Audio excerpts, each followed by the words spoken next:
சிவார்ப்பணம். வணக்கம் ஃப்ரெண்ட்ஸ். இன்னைக்கு நம்ம என்ன பார்க்க போகிறோம் அப்படின்னா, நொங்குல நம்ம ஒரு ரெசிபி செய்கிறோம். நம்ம நொங்குல வந்துட்டு எப்படி ஒரு விரும்பி நம்ம குடும்பத்தில் இருக்கிற குழந்தைங்கள்லேருந்து பெரியவங்க வரைக்கும் ரொம்ப எப்படி விரும்பி சாப்பிடுவாங்க அப்படின்னு சொல்லிட்டு அதுக்கு ஒரு ரெசிபி சொல்கிறேன்.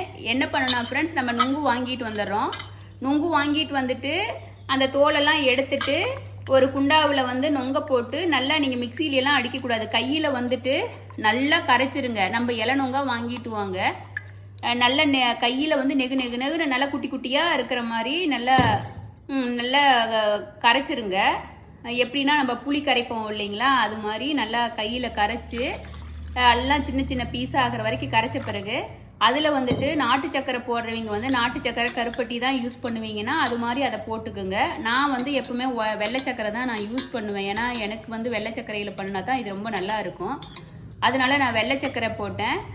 வெள்ளை சக்கரை போட்டு அதை நல்லா மிக்ஸ் பண்ணி கலக்கி பால் வந்து ஊற்றணும். நீங்கள் அந்த நுங்கு எவ்வளோ போட்டிருக்கிறீங்களோ அதுக்கு தகுந்த மாதிரி நம்ம ஸ்பூனில் அள்ளி அப்படி குடிக்கிற மாதிரி டம்ளர்லேயும் குடிக்கலாம், நீங்கள் ஸ்பூன்லேயும் எடுத்து சாப்பிட்லாம்.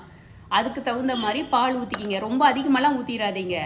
பால் நொங்கு எல்லாம் அப்படியே அளவாக இருக்கிற மாதிரி ஊற்றிக்கிங்க. சரிங்களா ஃப்ரெண்ட்ஸ்? ஊற்றிட்டு நல்லா கலக்கி நீங்கள் ஃப்ரிட்ஜில் வச்சுருங்க. குறைஞ்சது ½ டேனாச்சும் இருக்கணும் ஃப்ரிட்ஜில் வச்சுருங்க. அப்போ தான் அது வந்து நொங்கு பால் சர்க்கரை ஐஸு எல்லாம் ஒன்றா கலங்கி ஒரு சூப்பர் ஒரு டேஸ்ட்டுக்கு வரும்.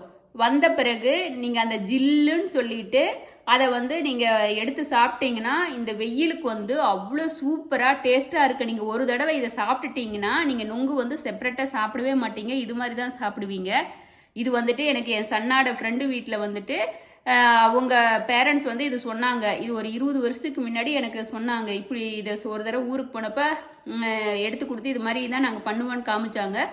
அப்போ சாப்பிட்டு அந்த டேஸ்ட்டு பிடிச்சி போய் அதுலேருந்து நானும் என் சன்னெல்லாம் நாங்கள் நம்ம ஃபேமிலியில் வந்துட்டு நாங்கள் நொங்குனா இப்படி தான் சாப்பிடுவோம். அவ்வளோ டேஸ்ட்டாக இருக்கும். அதனால் நீங்களும் இதை சாப்பிட்டு பாருங்கள், உங்களுக்கு கண்டிப்பாக பிடிக்கும். ரொம்ப சூப்பராக இருக்கும். Okay, thank you friends. சிவார்ப்பணம்.